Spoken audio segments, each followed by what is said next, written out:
ஆத்ம வணக்கம்.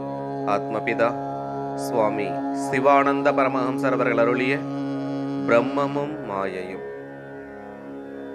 சமீரணன் என்றால் பிரம்மரந்திரத்தோடு ஈரணம் செய்தல், அதாவது தாக்கிக் கொண்டிருத்தல்.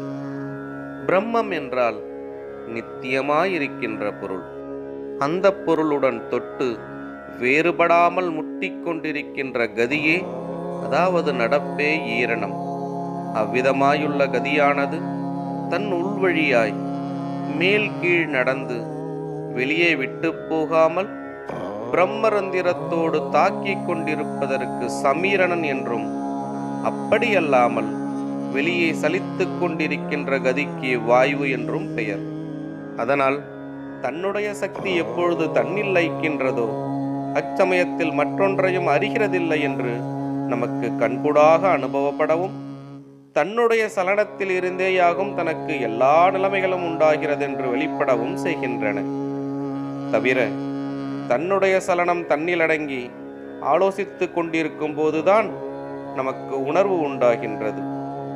அதாவது ஆலோசித்து கொண்டிருக்கின்ற காரியம் ஞாபகத்துக்கு வருகிறது. அப்பொழுது உணர்வாயிருக்கின்ற ஞாபகம் எங்கிருந்து உண்டாகிறதென்றால் பிரகாசத்தில் இருந்தேதான். பிரகாசம் அக்னியில் இருந்து உண்டாகிறது. அக்னி உண்டாகிறது வாயுவில் இருந்து. அப்பொழுது வாயுவாகி அக்னியாகி பிரகாசமாகி அறிவாயிருக்கின்ற ஜீவசக்தி தன்னிலேயே அடங்கும் பொழுதுதான் நமக்கு உணர்வு உண்டாகிறது. அப்பொழுது அறிவாயிருக்கும் பொருள் எது? ஜீவசக்தியே. அறிவாகி ஜீவசக்தியாயிருக்கின்ற பொருள் சலித்து வாயுவாகி நம் உள்ளிலிருந்து வெளியே போய்க் கொண்டிருப்பதற்கே மாயை என்று சொல்லுகிறது. இதற்காகவே யாதொன்று இல்லாததாகிறதோ அது மாயை என்று சொல்லுவதன் காரணமாகும். யாதொன்று என்பது அறிவு. அந்த அறிவு வாயு ரூபமாய் வெளியில் போய் நசித்துக் கொண்டிருப்பதற்கே மாயை என்று பெயர்.